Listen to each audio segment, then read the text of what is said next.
the Ku Klux Klan, a name that still, even today, sends shivers through the soul. For more than a century, this group has existed as a dark shadow over America. Not a symbol of pride, not of unity, but of fear, division, and hate. Their story is not written in the pages of honor or dignity. It is written in acts of terror, in the cries of the innocent, and in the blood of countless lives. This is a history that cannot ever be ignored. It must never be forgotten, and it should never be forgiven. But there is another side, a side that is often overlooked. Because behind the pointed hoods, behind the fiery crosses, and behind the carefully crafted image of power lies something else. Something strange, something twisted. At times, something almost absurd. Today, we are not here to glorify their violence. We are here to peel back the mask, to reveal the bizarre, the unsettling, and the nearly ridiculous secrets of the Ku Klux Klan. This is their story, told in the shadows and in the silence they tried to hide. The story begins in 1865. In the aftermath of the Civil War, 6 Confederate veterans gathered in Tennessee. At first, they called it a social club, a brotherhood. But very soon, it transformed into something far darker. The Ku Klux Klan became a violent paramilitary force. Their mission was not hidden: to use terror to crush Reconstruction and to restore white supremacy in the South. And the methods they chose were horrifying.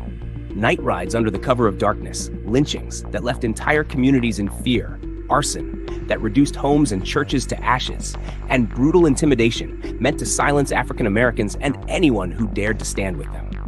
But the Klan's story did not end in the 19th century.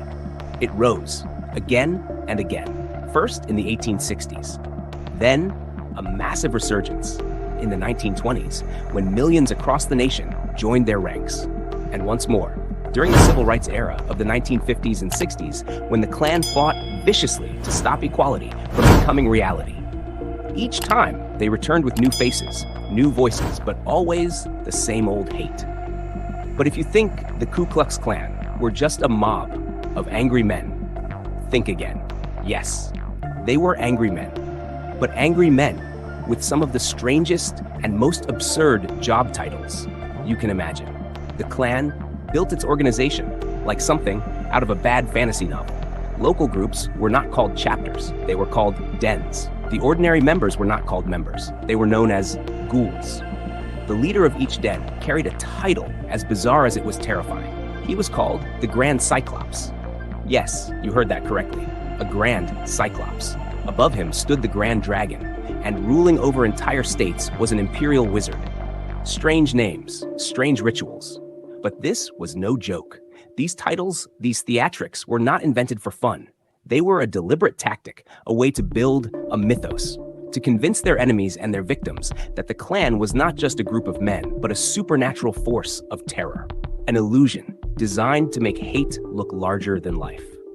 Perhaps one of the most twisted and bizarre stunts the Ku Klux Klan ever attempted was not violence. It was public relations. In 1948, desperate to soften their image, the Klan staged a photo shoot. Picture this: an elderly black couple, Jack and Rose Riddle, standing awkwardly in front of the camera. In their hands, a radio and a few bags of groceries presented as gifts. And behind them, looming, is a Klan member dressed as a terrifying Santa Claus. A hooded figure in red robes, a parody of joy turned into a fear. The Grand Dragon at the time insisted this was proof of the Klan's so-called heart. He even claimed the radio was so the couple could listen to sermons. The sheer absurdity is staggering. A group built on violence, on intimidation, and on the suffering of African Americans, now attempting to rebrand itself through a creepy racist version of charity. It was hypocrisy of the highest order, and at the same time, one of the most bizarre chapters in the history of the Ku Klux Klan. In the 1920s, the Ku Klux Klan went mainstream. And to do that, they knew exactly what they had to sell. Not just hate, but the illusion of family. Across the country, they hosted massive Supi public picnics. Tables stacked with fried chicken, children laughing at games, women competing in baking contests, and bands playing live music. On the surface, it all looked perfectly normal, like a county fair, like a picture of small-town America on a summer afternoon. But this was no ordinary gathering. It was recruitment, a carefully staged performance designed to make the Klan look like a wholesome community club. And then, when the sun dipped below the horizon, the mask came off. As night fell, came the burning crosses, the secret rituals, the initiations lit by flames. What had looked like innocent family fun was revealed for what it truly was. Hatred dressed up as entertainment, violence disguised as tradition. They were literally packaging hate as family-friendly Americana. At its peak in the 1920s, the Ku Klux Klan was larger than ever before. Membership soared to nearly 5 million. And one of the biggest reasons was not just ideology, it was money. Behind the burning crosses and the speeches of hate, the Klan operated like a massive pyramid scheme. Every new recruit paid $10 to join. That's about $150 today. From that fee, the recruiter, known as a Kleagle, took a $4 cut. His boss, the so-called King Kleagle, got his share, and so it went all the way up the ladder to the Grand Dragon and the Imperial Wizard.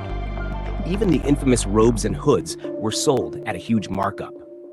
This was not just a hate group, it was a business, a machine of profit built on fear and fueled by bigotry. For its leaders, racism wasn't just ideology, it was income. It was power, disguised as tradition and monetized at every level. But this bizarre empire of hate could not last forever. Eventually, it began to crumble under the weight of its own corruption and its own violence. In some places, the downfall was sudden and spectacular.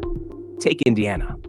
Once, it was one of the Klan's strongest power bases, and at its head stood the Grand Dragon, D.C. Stevenson, a man so arrogant he once declared, "I am the law in Indiana." But his empire collapsed with him. Stevenson was convicted for the brutal abduction and rape of a young woman, Madge Oberholzer, a crime so horrific that it drove her to take her own life. The trial shocked the nation, and it tore away the mask of respectability the Klan had tried to wear. What emerged was not strength, but corruption and decay at the very core of their power. The fallout was swift: mass resignations, public outrage, and the collapse of the Klan's political grip in the state of Indiana. The boast of Stevenson proved hollow. He was not the law, he was the downfall. The legacy of the Ku Klux Klan is, first and foremost, a legacy of terror, of violence, and of racism. That truth cannot and must not be whitewashed. But looking closely at its stranger side, the absurd titles, the creepy picnics, the corrupt pyramid schemes, reveals something important. It shows us how hate groups often try to disguise their brutality with theatrics and pageantry. It reminds us that they are not only monstrous, but also pathetic, opportunistic, clinging to power through spectacle and fear. And by studying this strange, twisted history, we learn to recognize the signs, to understand how such ideologies spread, and most importantly, how we can stop them from ever rising again. If you found this story meaningful, if you believe more people should know about the hidden side of history, then take a moment to like this video, share it with others, and don't forget to subscribe to 8X Zoom, because every story we tell brings you closer to the mysteries, the lessons, and the truths the world must never